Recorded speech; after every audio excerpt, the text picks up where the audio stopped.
My name is Anthony Elio, and Chris Felicetta and I are going to talk a little bit more about DraftKings Best Ball. Yeah, Best Ball is easily become my favorite form of fantasy football. I've been playing for about 20 years total, but the last 5 years, Best Ball's really blown up, and I've made the finals table twice of this DraftKings, their big main contest here that has $2 million to first place this year. So, and a $15 million total prize pool. Now, the reason I love Best Ball is basically because it takes everything you love about your home league, but eliminates all the things you don't like. There's no waiver management. There's no trades with your drunk buddy from college offering you all sorts of terrible players for Pat Mahomes. And best of all is the prize pool is just a very different level. It's not like if you win your home league, you might win $300 and get to take your girlfriend out for a nice dinner. If you win the DraftKings contest here, you're taking home $2 million, and there's $15 million of total prizes. So if you're ready, I think we should take our little crack at $2 million here. Let's give it a shot. I don't know about you. I could probably use $2 million right about now. Yeah, and you know what? It's not like it's just the first place winner. It pays all the way down. You can just, if you can even win your first, the league with the first league is the people you're drafting with tonight is 12 people. And if you take top two in that, you advance to the playoffs, and that's after the 14 weeks of the season. Then you advance to week 15. If you win that smaller group, you advance to week 16. If you win that smaller group, you go to the week 17, and there's payouts all the way through. And in week 17, it's all the way on down. So there's buy-ins at every level, anything starting at $1 and working your way all the way up to they have contests. I think that the biggest one lobbied right now is $3,200 buy-in. But the one we're going to play is their flagship contest, kind of known commonly as their Millie Maker, with $2 million to first place. So we're gonna try to take a stab at that now and see what we could do. Football season is right around the corner, and there's no better way to lock in your fantasy dominance early than with Best Ball on DraftKings, where you draft once and ride your roster all season long. And right now, DraftKings is giving all customers a can't-miss offer. Enter a lineup in the $15 million Best Ball contest for just $20, and you'll score another Best Ball ticket to play free for a share of $15 million, giving you a second shot to win big. It's easy. Just draft your dream team once, no weekly management required, and let your top scorers automatically start each week. Across the whole season, every breakout star, every clutch play, every touchdown will count towards your quest for a share of $15 million. All right, perfect. So I'm going to go down to the NFL tab here. And this kind of just shows you all the different contests they have here. This is the main one, the $20 Millie Maker, but they have a $555 version of this contest too, which, you're going against a smaller field, but obviously it's a bit pricier. And then there's a $3 contest where for $3 you can win $100,000, and there's a bunch of different contests at every price level. But we're going to get into the main contest, the $20 Millionaire Maker here. Let's say, all right, I do understand this. I've done about 280 of these so far, so I think I understand. Let's say, enter. We're going to do a fast draft. I saw they're getting close to 1 million entrants already too.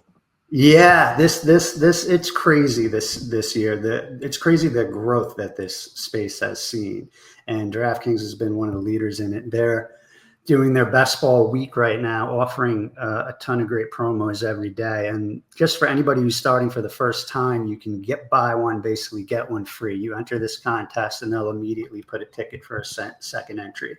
So we're going to do a fast draft. That means you have 30 seconds to make your picks. You could do a slow draft, which takes weeks to do if that's how you prefer to do it, but you get 8 hours per pick. So we're going to do 30 seconds. So now I think we just got to wait for it to fill. I think we need one more person here. Perfect. Fill up. They usually fill up pretty quick. I'm used to doing this on mobile. I'm a lot more familiar with the mobile setup. DraftKings has a very a very slick and easy to use mobile format for this too. All right, Let's so see. we're So in. it looks like you're picking third. I am picking third. That's an interesting point. I like Justin Jefferson. I mean, Chase is the consensus number one in best ball this year. He's been he had like a 50% advance rate last year, which means that 50% of the people who got to draft Jamar Chase made the playoffs. So that's why you're looking at him as the number one player.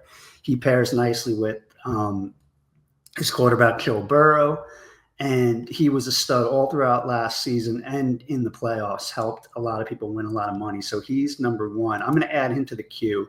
Most often he's going to go first, so I don't anticipate getting him. I like Jefferson better than Barkley because it's a full point PPR format. So I like the receiver there. And Barkley is fantastic as he was last year. He had 482 total touches over the season. So I think there's a decent chance that you could see a little regression, or I don't want to predict injury for somebody, but after handling that extensive of a workload, I prefer Jefferson. So I think there's a little less risk with Jefferson. And I think in a PPR format, he's my play. So let's see, we got about 29 seconds till we start here. And I'm hoping to get Jefferson at 3. If Jefferson goes, it's going to be interesting. Jefferson, I was going to say just Jefferson's going to be interesting. Just, AJ McCarthy after a year of sitting out with an injury, but it seems to have not slowed down, the hype train for Jefferson this year, because everyone knows that Vikings offense is going to be good. Yeah, Kevin O'Connell, he's always going to have a good offense. And I think all the camp reports on J.J. McCarthy have been very positive. So I think that's kind of why you're seeing Jefferson rise a little bit. So we got the number one pick on the clock here. We'll see who he takes shortly. He's got 11 seconds. Cody Johnson, whoever that might be. But yeah, money's probably on Chase for that one. Any team with bad defense too. Yeah. I Chase, yeah. Cincinnati's going to get in a lot of shootouts. Their defense is bad. Their top defender's holding out. The last pick was Barkley. So that means Jefferson's there for me. So I'm going to take him. That went to plan.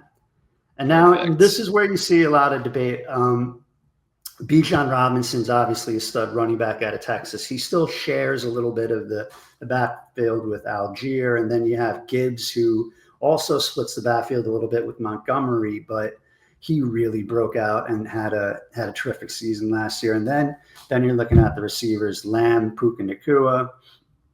McCaffrey's an interesting one because, last year he was the consensus number one pick. He was sitting in the spot that Chase is right now, because he's been one of the greatest fantasy football running backs ever, but he just was limited to only like 4 games with injury, and he's getting up there a little bit in age. I think he's might be coming on 30 years old, which is old in running back terms. He's 29 or 30.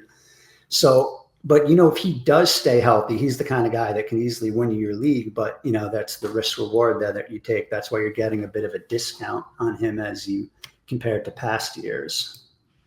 There's also some value with him, though, in the fact that they're going to be playing a 4th place schedule. So they're going to be playing some pretty rough defenses, which is, I think that might be a benefit. Malik Neighbors is such an interesting dice roll to me, too. I love Neighbors. I'm a Giant fan, so I'm definitely a little partial to Neighbors. The tough thing with best ball, I'm not avoiding Neighbors at all. I'm taking him when I get like the 9th or 10th pick there, and he's available to me. But such a key to best ball when you're trying to basically it's like trying to hit like a 10-game parlay to hit the nut lineup. So when you stack your players, when you stack your quarterback with your wide receiver, it's like limiting the number of things you have to get right. Because, like if Joe Burrow has a massive season, it's a pretty good bet that Chase is as well. So stacking is a major part of what we do here. And it's tough to stack Neighbors right now because it looks like Russell Wilson's going to be the starter to start the season. But I think there's a pretty good chance that Jackson Dart is going to be the quarterback by the time the playoff weeks come around, weeks 15, 16, 17. So it's a tricky thing to do. Like a lot of people, you could take a dart and then think, okay, I'm going to have him for the playoff weeks, but you're probably going to eat a decent amount of zeros to start the season, which makes it tough to advance your team to the playoffs. So that's kind of a bit of a trade-off there. So who do we got? Looks like not a lot of surprises so far. We got, I think Collins just went at the turn. Let's see if we could see the board here sometimes. Here's the draft board I can share. That's probably an easier way to view it a little bit. So this is kind of a range where a lot of people debate, because you have Amon-Ra St. Brown, you have Nico Collins, you have Brian Thomas, the receiver for Jacksonville, who was Neighbor's college teammate, who's an absolute stud. And then you got the rookie A-Chain. What do you think about a rookie running back being drafted so high? Do you feel confident in him being able to live up to the hype? It's a tough one because obviously very, very talented player, but we do live in a weird time with running backs where they've been devalued for so long, but then you look at a team like the Eagles last year, who one superstar running back later, they have a championship with them. So tough call, but I think that the Raiders are building something kind of interesting. I'm intrigued, to say the least. I'm cautiously optimistic to see how he does. I like what they're doing. I think Chip Kelly's gonna run an up-tempo offense. He's wherever he's been, whether it's college or even his brief time in the NFL, he's always had productive offenses. They've got Pete Carroll, who likes to run the ball, and I think Geno Smith's a pretty big upgrade at quarterback. So I like Genti. I think everybody thinks he's like kind of the best running back probably to come out since Bijan or Saquon. So I'm getting overweight him. Like the best ball term overweight, that generally refers to like a guy is drafted obviously in one out of every 12 teams in the draft. So if you're drafting these at volume like I am, you're doing hundreds of these, you look at your percentages. And if you're with the field, just an average amount of the guy, it's 8%. So if you had double the field, it would be like 16%. So if you really were taking a stance, maybe you're at 24, 25%, like triple the field on a player. So I'm going to switch it over here where, let's see, I am coming up here. Let's see who's on the board. All right, we got Ladd McConkey. I think I'm going to go with Jonathan Taylor here. He was kind of the league winner last year in the playoffs, and I expect Daniel Jones to start, and I think the offense is going to be better with Daniel Jones in there. Which imagine yourself saying that a year ago, by the way. I know, right? Everybody Daniel Jones will start and the offense will be better for it. I know. It went back in time. I was a big AR guy. He's just got tons of talent. You couldn't ask for more talent, but it's I don't think he could throw with the accuracy that's needed to succeed at the NFL level. And it seems like everything you hear out of camp is that they're going to go with Daniel Jones. That's kind of early for Lamar. You don't see the elite quarterbacks tend to go off the board this early. I'm going to take T. Higgins here. I'm going all in on Cincy. And let's see, did that go through? Let's see. There we go. Okay, so I got T. Higgins here, and so what I'm doing now is I'm going all in on the Bengals. Like, I think you made the point earlier that their defense is suspect. They're going to be caught in a lot of shootouts, and by taking T, now it kind of incentivizes the other drafters to try to snipe me on Joe Burrow, because people don't want to take a quarterback who doesn't run the ball unstacked. Like, if you don't want to have Joe Burrow without at least one of his stud receivers. So now that I have Higgins, we'll see. You never know in DraftKings because you can get some wild stuff where guys will just take people ahead of ADP. I think like DraftKings, it's kind of like a blessing and a curse. And I think it's more often than not a blessing, but you get a lot of players that aren't really best ball focused, like because they're such a big brand, they have such a big sports book and DFS clientele, that you got a lot of users that'll just click on here and not really totally understand like the format of best ball. So you'll get some great values, but then you'll get also some guys that'll just like take Burrow completely ahead of his ADP, his average draft position, and kind of screw up your team. So you kind of have to take the good with the bad with that. But I think like over time, a good player will benefit from that more than it'll hurt them. I'm going to throw Burrow in my queue now, just because don't want to cue Mahomes. That was an accidental click. With and I'm liking having all these Cincy players together. My only concern is, the first 4 weeks of the season might be a little bit miserable. It seems like that team always a slow start. So we might have some stats. Hopefully, maybe we'll have to mix around things a little bit, get some good, good backups in there too. But I always know with Cincy, every time I draft one of their players, I think the first month is going to be kind of a wash. Yeah, they are a little slow to start. I mean, they buried themselves playoff wise last year, but let's see who else we got here. I got to keep an eye on McCarthy now because we have Jefferson. I had like a kind of a brain fart there. I thought we had taken Chase, but now I'm remembering it was Jefferson. But I still think that we're in good shape here because we have a good balanced start. We got Taylor, Jefferson, and Higgins, and let's see who comes back around to us. Download the DraftKings Daily Fantasy app now to draft your $20 best ball lineup to play for a share of $15 million and get a second ticket to play free for a share of $15 million.